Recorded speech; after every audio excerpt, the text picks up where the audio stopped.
everyone should be able to use a toilet. Everyone poops. Everyone. Like 4 times a day. New channel that basically will be focusing on commentary around social subjects that affect us, affect you. Comment section below, by the way, if you want us to touch on anything. Live reacting, essentially, to Jubilee. We love Jubilee. We love everything they do. They do loads of stuff around social commentary. And they've got a new one that's just recently uploaded that is trans conservatives versus trans liberals, and we're both like, we're both queer people. Guilty!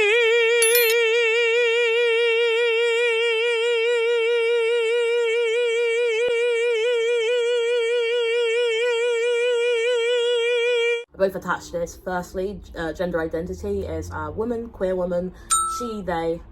And I am trans mask. I go by he, him, and they, them pronouns. Naturally, because of that very subject, because we're queer AF, we of course want to be able to touch on subjects like this. And I was a bit worried going into this about whether, as a cis person, I should do any form of commentary on, you know, subjects like this, whether it would be like me talking over, but... Yeah, but I think with you, because although you're not a trans person, you are in a long-term relationship with a trans person, and that holds a lot of weight, and you still experience a lot of things. While it's not first-hand experiences, it's still first-hand witnessing of a lot of things. Yeah, fair enough. You've been, you know, along with me for the ride of my trans journey for the past 2 years. It's been a lot, and you've seen a lot and experienced a lot and learned a lot, so I think you are super ally. She's an ally. Super ally. I feel like today's gonna be like a tea, just like literal just tea. I'm hoping not to get angry, but we'll see what happens. Cause like, yeah, should we start it and just get on with it? Yeah, let's do this. Let's do this. Being a non-binary person that sometimes has the choice to either go into a men's restroom looking like this. So you can look at me. It's just interesting that I thought this was a trans debate. That's what I thought. Non-binary people fall under the trans umbrella. Yeah. So I don't know. Maybe you could educate yourself a little bit on that. I think I could educate you. Maybe then you would figure out, you know, what reality is. Oh, whoa. I can already tell what sort of person she's gonna be like. Yeah. It's giving like standards of what it means to be trans. Yeah. Because she could potentially be considered passing. It's that privilege that some passing people don't acknowledge of being able to be stealth in this world is still a privilege, because trans people experience a lot of abuse when they aren't stealth. And so I'm feeling like she's like, oh, let me gatekeep what trans this is. I don't know. Well, also she's saying like non-binary isn't trans. Like clearly falls under the trans umbrella. Yeah, I think she's someone who like chooses not to believe in things outside of binary transness, which is like a big thing among trans conservatives. They like to be like, oh yeah, all the 52 genders and all this blah blah blah, that's not right, because they think that it'll get them in with the conservatives, and sometimes it works. It is such pick me. But it's stop being a pick me. Like stop. They're not gonna choose you. Like just stop. It's like, hey, I'm the cool trans. I hate when you know, you get that vibe. It's the same with queer people, right? It's like, I'm the cool gay, like you can sit with me, like let me sell out everyone. Like, I hate it, just shut up. We're all in the same boat, we're all trying to get to the same destination. So yeah, because the one thing, I know we're getting like so heated and it's 20 seconds in, but this like is gonna be a madness. Yeah, I think like this one thing that just baffles me about like people like this who are like trans conservatives that are like trying to align themselves with people who are getting rid of trans rights is that like if they go for the people that you don't deem to be worthy of being trans and accepted, that's like your problem, but those rights are also going to be taken away from you. Exactly. Like it's not like you get a pretty like a passing pass, you know, like you get a passing card and you're like, okay, I can be one of them. Like, no, that's not how it works. They will come for you as well. How can you hate from outside of the club? You can't even get in! Safety concern for trans women to share a female restroom. Can the agreeers please step forward? Before we begin this episode, we know there's been a lot of anticipation for this topic. So I think that to start it off though too is it's not necessarily saying that trans women, it all comes down to self-ID. When we moved into a self-ID process, there are a lot of people, there are a lot of men just simply self-IDing into being trans women to utilize the female restroom and to harm women. Or is it Who is doing this? Where is this happening? Who are doing this? Like, who's doing this? This is like the overarching argument that I hear all the time about this topic is like, oh, men are gonna use this to say that they're trans and assault women in the restrooms. First of all, there's two parts to that issue. First of all, your issue is not with trans people, it is with cisgender men who are targeting women. That is the problem, and it should not be just thrown onto the responsibility of trans women to make people feel safe when they're not the perpetrators. It's men. Second, where is this happening in such mass quantities that it's just all that they can talk about? It's like an epidemic. Yeah. Like, where's this happening? Bring me all, like, it's just not happening. Like, it's and I'm not saying it never happens. We're not like ridding this experience, but like most things become like factually like a social thing when it happens over a period of time and you have like these numbers to really back it. Whereas I feel like in some cases, especially in the case of these trans conservatives, they'll find one example and amplify that, and that will suddenly represent the whole community when in general, statistically, you always look for the highest numbers, right? Even if, like, speaking of like epidemics and pandemics, it doesn't become a pandemic until a high number of people are affected. Where are the high number of people that are affected to warrant this part like of this video? And I'm interested to see whether this is flip reversed, because we know that trans women are the ones that are gatekeeped when it comes to the toilet debate. Ain't nobody give a shit, right, when it comes to trans men who appear possible for in society standard. There's no gatekeeping of that. It's always trans women. It's bullshit. Anyways, fuck it. All right, let's go. I'm pissed. They're getting arousal from just being there. You know, there was a photo or it was a video that went viral, I think like just 2 weeks ago, with some like whole man with a boner in the women's restroom. And there's just some poor woman filming it. Like, am I just supposed to like accept that this is here? So I think there's levels to it. I think that trans women who are actually trans. I rolled my eyes, but I just realized I don't want to deny her experience, because obviously if that did happen in the exact way that it did happen, that would be sexual assault, and we under no circumstances are supporting that. What I'm wanting to know about this situation is whether that was a man or whether this is a erasure of trans women and therefore misgendering. Because if that's the case, then talking gender dysphoria, transitions, making the effort, you know, probably once you reach a certain point in your transition where you can actually assimilate within that space and not cause a disruptance, that would probably be the ideal time to start doing that, right? Whereas, you know... See what I said? Possible. So, yeah. To say that someone is causing a disruptance by going to the bathroom... It's just ridiculous. It's ridiculous. Everyone should be able to use a toilet. Everyone poops. Everyone. Like 4 times a day. There are plenty of places that have gender-neutral bathrooms, and no one has died or exploded or, like, jumped off a building because of it. It's just there, and people just use the bathroom. Let trans people pee! Just let trans people pee! Let them poo! Some trans people and some cis people do have this standard of, if I can't recognise you're trans, it's okay, because then you're not a problem or inconvenience for me. And I think it's such a sellout and such a...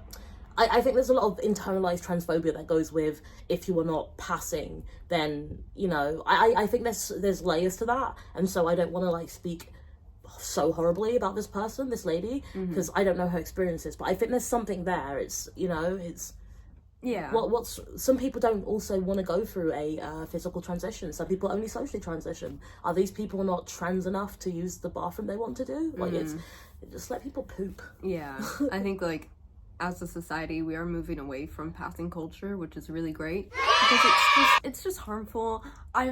I'm not trying to ignore the necessity of it. Back in the days, like, obviously there was, and there still is, for some people, a big need for trans people to be passing for safety concerns, so that they can exist without having to be afraid or be on edge all the time. Exactly. But it becomes an issue when we use our definitions of what trans is, or what you have to be or look like to look trans or to be trans, and then project that onto other people who have no connection to you, have no, like, they're not asking to share your beliefs or share your views. So why would you project them onto them if they're not asking for it? Yeah. Exactly. And yeah, I just want to reiterate something you said, because I think it was really important, was that there is nothing wrong with wanting to be passing too. Like, people are stealth, and sometimes stealth isn't about, and for those who don't know what stealth means, it means that you sort of you're completely known as the gender you identify as. People don't know you as your former life. But I just want to be clear that, like, that's okay, and you don't even need to, it doesn't even need to be so so extreme that, you know, you're doing it for danger reasons. It's also okay just to be like, I was born in the wrong body and I don't want any association to something or anything that makes me feel dysphoric. That's completely fine. In this case though, she's just like, I don't know, she's using passing rules to dictate how someone can exist, and that's not okay. Yeah, that's the bottom line. Just worry about yourself. That's really sad. And I'm wondering, I can only make assumptions here about, like, how far she would have gone to, you know, the surgery she would have taken to make herself feel like herself. And I think it's also quite sad to see someone at the end of a very beautiful journey not know they were worthy of all the things they deserved before they got the surgery. It's a very classist view as well. Not everybody has that money, not everybody has that time, not everybody has the same opportunities, and especially in America, you guys pay for everything. And so I think this idea of you have to be able to do all these things in order for you to live this life, what a horrible gatekeepy way of treating your siblings. I don't know, that sucks. But you know what, let's continue. It's like, oh sorry baby, go on. If you're trans, you are trans. If you identify as a trans person, however, like, what way you want to label yourself, that is who you are, and you don't have to do anything. You can look the exact same way that you looked like 5 years ago and be like, I'm not changing my hair because I like this haircut, but this is who I am, and that's valid. So don't let anyone tell you that you have to look a certain way, dress a certain way, sound or act a certain way. Screw them. Just live your life. Then. Yeah. Then. Alright, let's go. So being a non-binary person that sometimes has the choice to either go into a men's restroom looking like this, you can look at me looking like this. It's just interesting. I thought this was a trans debate. That's what I don't thought. even. Non-binary people, Non-binary people fall under the trans trans get serious. umbrella. No, they don't. Yeah. So I don't know. Maybe you could educate yourself a little bit on that. I think I and could maybe educate then you would figure out. I think I could educate you know what the reality is. I'm and what sure there's trans a actually means. non-binary Jubilee episode. Wow, Well, because it's not a debate about who is really trans and who is not. It can be. We're talking about restrooms. As a trans non-binary person, when I go into a place that only has men's and women's restrooms, and I'm dressed like Wow. Why is she gatekeeping so hard? Like, what's happening right now? This is a common thing though, on the not just conservative side, but a lot of trans people. I'm not going to say a lot because again I don't have statistics to back it up. A few people, see how easy that is. A few people that I have seen from the other side do say things like non-binary people are messing shit up for us because we transition to a gender and now you're saying there isn't any. And I'm like, why is everyone fighting everyone to try their best to get to cis white Eurocentric levels of acceptability? Like, what's happening in your life that means that you have to do this much to sell out so many people, to devalue so many people of their identities just to make yourself feel better? I think if you have to put people down that much and gatekeep how many people can like participate, there's something there. It's internal. Sorry, Mike. It's completely internal. It's not like it has to be more nuanced than this, surely. Yeah, and you know, I will say that like her reaction to them being non-binary was so childish. Like, for her to just completely like refuse to listen to anything past that and just be like, oh, you're non-binary, well, Jubilee, get them off the stage. I'm sure you have another video for them because I don't see them as trans, so therefore they aren't, because my way of life is law, apparently. It's so childish. It's like, it's literally the like grown version of like a kid sticking their fingers in their ears and going la la la la la. Like, just stop.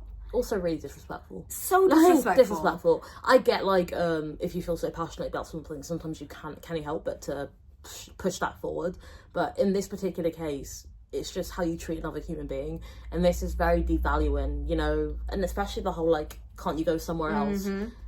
Imagine how that would have made you feel before you physically transitioned and stuff like that. It's just, it's not nice. It's a really not, and I hope they are okay. They seem fabulous. They seem awesome, and the person with the earrings, they seem really Alexander cool. is their name. Alexander, thank you. Yeah, Alexander seems like a really cool person. So, and I imagine I'm hoping they're not used to people like this. Yeah. I hope. It's crazy because this, obviously you go into these things knowing that you have such opposing views, but it should still be a safe space for everyone. And I don't like the idea of this now becoming a place that isn't safe for them. That last point before this whole blow up of invalidating a person's identity, one of the other people said something about like, this makes us look bad and we need to combat this.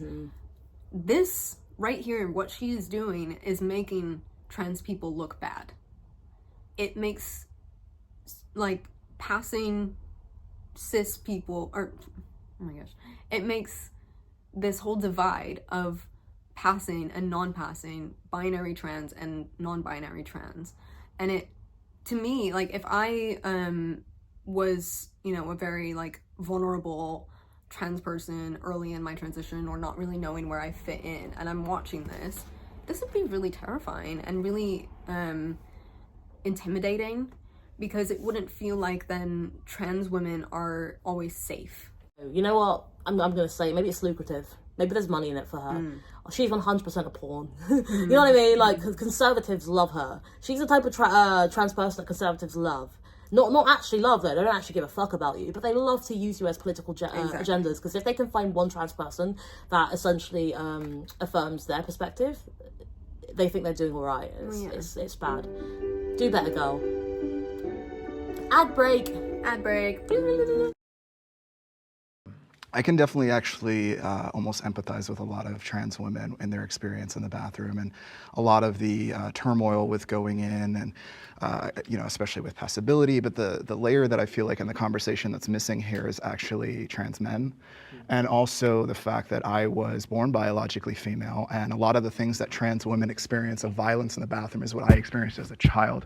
So the reason why my education here is not necessarily to create an idea that I need to conform to Eurocentric standards. Myself, I'm a 6 foot tall trans man, size 13 shoe, so I don't fit into the Eurocentric standards of what a woman is, and I never did as a child.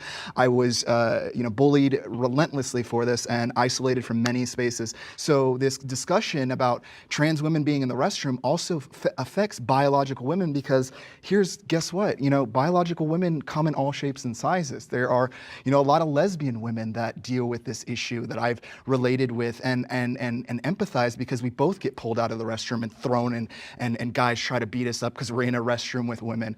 And then on top of it, to add that layer that it's not even being discussed in any mainstream, that this is just completely wiped out, and that you're standing up for women, but you're not standing up for women children. You're not standing up for biological females that are children. You're only standing up for what really affects you. And it's kind of sad that the idea that passability is you need to work on your transition. A lot of folks, especially in our community, have no access to finances, resources, jobs, to even get their foot in the door, to get access to hormones. So you're putting all of these barriers just for them to be able to go to the restroom, which is a natural thing that we all have to do. So what do I need to do? Piss outside? Because that's how I was treated my entire childhood.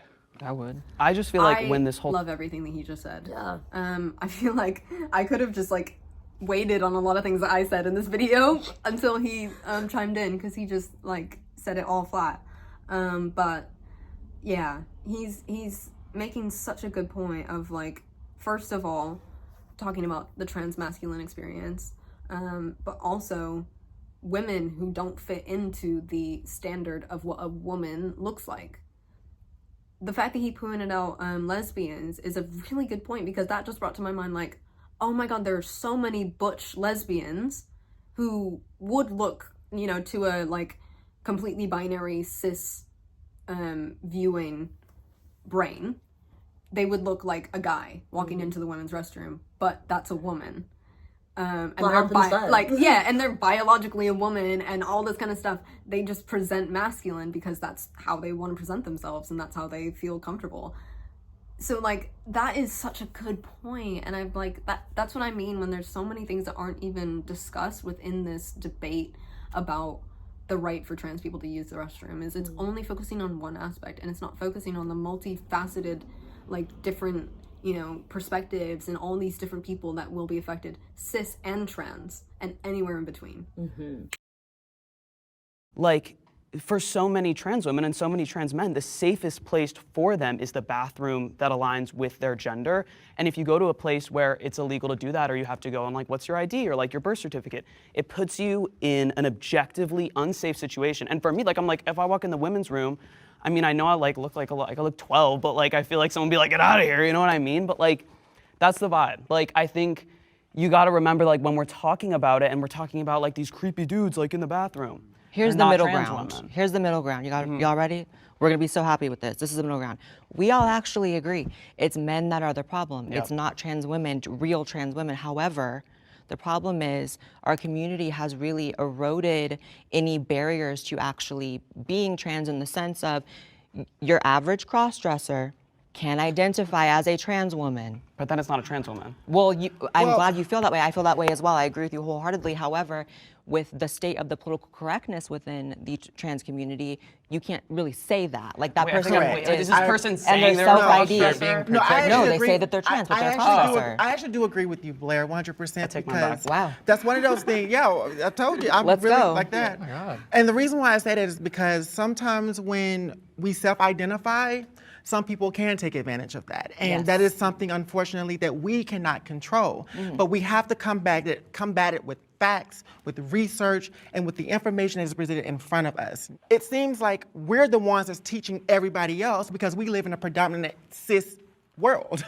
We're teaching them about us. And I just really think we cannot afford to be intellectually dishonest about our experiences as trans people. There is something that I think we can do. There's solutions to this. Like, I do think that something like you have to be on hormones or something like that for 2 years or something before you can even change your ID, like across the board. That would eliminate the cross-dressers from being able to go there, because then you can say, hey, my ID says this, and you can, and so it shows that you. I'm like a cross-dresser, and I'm going out in the world as a woman, and you know, I'm wearing makeup and dress in a wig and everything. I look gorgeous. I'm looking, you know, super fly. And then I need to pee. What would be so wrong about me going into the women's restroom, going in the stall, having a pee, washing my hands, and going out? What's wrong? What does that do to anyone?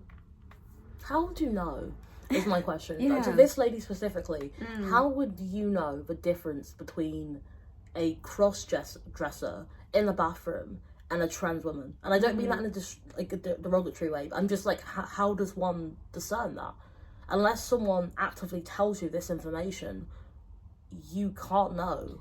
You know, that's just not a fact. Like, you can guess, but you can't know. And I just think there's too many nuances and distinctions, and like trying their best to like separate and make this like it's too much. And you're doing too much, ladies. Chill out. I actually do agree with you, Blaire, 100%. I take my back. Wow. That's one of those things. Yeah, I told you. I'm Let's really go. like that. Oh my God. And the reason why I say that is because sometimes when we self-identify, some people can take advantage of that. And that is something, unfortunately, that we cannot control. But we have to combat it with facts, with research, and with the information that is presented in front of us. It seems like we're the ones that's teaching everybody else because we live in a predominant cis world. We're teaching them about us. And I just really think we cannot afford to be intellectually dishonest about our experiences as trans people. There is something that I think we can do. There's solutions to this. Like, I do think that something like you have to be on hormones or something like that for 2 years or something before you can even change your ID, like across the board. That would eliminate the cross-dressers from being able to go there, because then you can say, hey, my ID says this, and you can, and so it shows that you've actually taken steps. It's not about passability. It's about how long you've actually been taking the steps to transition. Do we need to have armed guards at the front of every bathroom door to check our ID? Like, that's what I don't understand, is it's like, okay, she's saying you need to be like 2 years on hormones, which first of all is ridiculous, because trans people should be able to go anywhere whenever they feel comfortable, but also even within the first year, a lot of people can become like passing. So that's even ridiculous by her own definitions of what they should be doing. Anyways, so within those 2 years and stuff, right, when they get to that moment, they're like, yes, I am 2 years on hormones and I can use the bathroom that I feel comfortable in finally. Do they get a stamp? Do they get a tattoo on their forehead that says, I can go pee in the ladies' room? Or like, you know, like what would happen? I think she's going for like, actual self-identifying things, so actual IDs that would then suggest that you are, I think, honestly, a woman. Yeah. And I think that what they're going for isn't necessarily about womanhood just in the bathroom. It's hormones to then be a woman, and therefore you get an ID saying you're a woman, and then you can go to the bathroom. I think there's a whole lot of nuances here, but I think it's all fucked up. Yeah, it is. And it's just one of those things where it's like, you know, if they really want to take it to this level, because I don't think that they're taking it, like that they realize they're taking it to this level, but with the amount of policing that they're adding into this conversation about how to identify who should be in which restroom, you have to find a way to implement it. And they're not talking about it, but what they're saying is that there has to be so much limitations, legal limitations, that in order for there to be legal limitations, they have to be legally enforced. So you would have to find a way to literally, not figuratively or metaphorically, but literally police people as they go in and out of the restroom. And that's ridiculous. It's fucking weird. It's so, like, what? Are we gonna have, like, special, like, retina scans that we have to, like, put in our eye scan, and then it's like, you are a woman, you go in this one. Like, it's just dumb. It's dumb. We don't need all of this. It's dumb. Shut up and just go pee and live your life. That's all you gotta do. No, but seriously, I totally get what you mean, Leo, babe. It's like, it's a lot. It really is. It's a lot. It's just, do they realise that they're talking about peeing and pooping? Like, do they realise that? Do they realise that, like, you know, some schools, I don't know what ages or how things are in the US, but I know that in the UK, from a certain age, all toilets are gendered. You know, you're a nursery, you just use a toilet.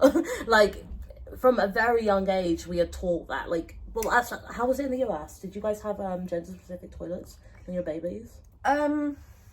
I'm trying to think. I mean, from a young age, yes. I mean, I definitely remember there being, like, a girls and boys room in, like, elementary school, like, from first grade. I'm trying to think about, I think with my particular, like, daycare, like, my preschool and stuff, there was gendered restrooms. But also, when you're, like, super young, it's not the end of the world if you accidentally go in the wrong one. Or go with, like, a parent. Yeah, like, that sort of exactly. vibe, Like, kids always go into the one with, you know, whatever their parent is comfortable being in. Yeah. And it's never an issue. Like, I always see, you know, like, moms with their, like, son and daughter, and they're like, okay, we all gotta go pee, let's happen. Like, my point is, on that is, well, for my experience anyway, is that we did have, like, gender neutral bathrooms growing up. And so I'm kind of like, at what point did we decide that peeing and pooping has to be so gendered? Because I think it's odd, because it's something that everyone does, and I get that we all have different what's the word, anatomy. And I know we all have different and different body parts and so forth, but we also aren't exposed to these things on each other's bodies. Weeing and pooping is a private thing. It's not it's a public restroom, but you go into a private section, regardless of what bathroom you use, even if you use urinal, right? It's nobody's looking at your junk. Like, it's a completely private thing. And I'm just wondering why something so private, so based on individual experience, something that really does not affect everyone, is so political. It's like, what has happened in this world that has got us so into gendered bathrooms? And you can say it's like, yeah, the safety of women, the safety of this. And I get it. Don't get me wrong. I'm not under any impression, like, or under any, like, no, I'm not under any circumstances trying to, you know, rid the fact that some people do feel unsafe or some people would have been hurt. I just think we need to discuss who it really is, whether that's really what affects trans people. And I think the issue is that cis men have attacked women in the past. And so it's the idea of a lot of people not accepting trans women as women. They do see it as men are literally entering our bathroom spaces. And if I feel scared of men, or men are attacking, the Me Too movement is increasing, all that crap, then why should I then allow a man to come into my bathroom? I don't get the other perspective in a sense of I don't agree with it, but I do understand what you're saying. I just think it takes a lot of unlearning and a lot of growing into accepting trans women as women, and understanding that the people who are coming to we and want to poo beside you just want to do that. You know, no one's coming to hurt you, and it's important that you I'm saying this from a cis woman to other cis women listening, it's really important that we don't buy into the propaganda and we don't become people who fear trans women. We already fear men as like as a gender. There's a reason for us to do that. It's just another thing to fear, and there's no need for it. A lot of trans women are, you know, allies to straight cis women as well. Like they're our sisters, and if you open your heart, you will grow. You will grow a family. You know, don't block yourself out to a whole bunch of people because the news is telling you that. Go and talk to trans people. Go and have real life trans conversations. Like, go and actually talk to the people. And that's the only way you're going to learn. Because a lot of this is ignorance. And a lot of the people who go on and spout nonsense like this, they are relying on ignorance. They're relying on you to not know well enough about trans people that they are the ones educating you. And so, of course, you're going to put someone who's trans conservative in front of all these people because they don't want trans to be accepted. There's always going to be an agenda there, and the agenda very rarely is the gay agenda or the trans agenda. There is an anti-trans agenda and there is an anti-gay agenda. If you're going to be so like pushing one end of things, at least open your heart to go listen to the other thing. Because I know for myself, I listen to trans conservatives too. I'm always let me just hear their opinion so I can scream or scream, or just to emphasize my own. But that's a lot of talking for one day, and we are going to review the other parts in segments. So part 2 will be coming up soon. I'm Willie. I'm Leo. And together we are Speaking Out. Mwah. Mwah.